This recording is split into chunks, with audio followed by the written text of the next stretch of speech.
مضبوط لوگ غلطی ہونے پر روتے نہیں بلکہ مقابلہ کرتے ہیں۔ میں اکیلا ہی چلا تھا جانب منزل، مگر لوگ ساتھ آتے گئے اور کارواں بنتا گیا۔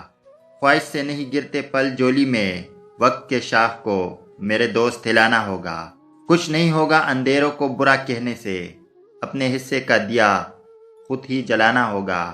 بہترین انتقام بڑے پیمانے پر کامیابی حاصل کرنا ہے۔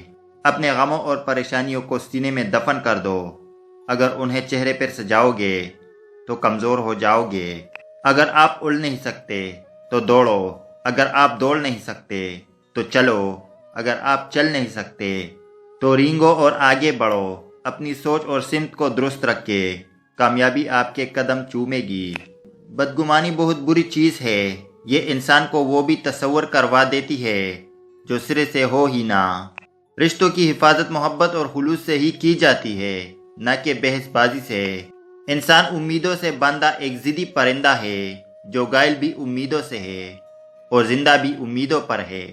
کبھی بھی کسی کو نیچی نظر سے مت دیکھو، کیونکہ تمہاری جو حیثیت ہے یہ تمہاری قابلیت نہیں بلکہ اللہ کا تم پہ کرم ہے۔ دن کو اس طرح نہ دیکھو کہ تم نے کیا پایا، بلکہ یہ سوچو کہ آج تم نے کیا بویا ہے۔ ٹکرا دو اگر دے کوئی ذلت سے سمندر، عزت سے جو مل جائے وہ قطرہ بھی بہت ہے۔ کبھی کبھی انسان تنہائی کے گہرائیوں میں ڈوب جاتا ہے، جہاں کسی سے بات کرنے کی خواہش مانند پڑ جاتی ہے۔ بس یادوں کے حسین لمحات کا سہارا لے کر جیتتا ہے۔ اپنوں کے بیچ اجنبی ہو جاتا ہے اور اپنے ہی پرائے لگنے لگتے ہیں۔ وہ دنیا سے باخبر ایک نئی دنیا کا مسافر بن جاتا ہے۔ صبر کا پل ہمیشہ میٹھا ہوتا ہے۔ تمہیں بہتر نہیں، بہترین ملے گا۔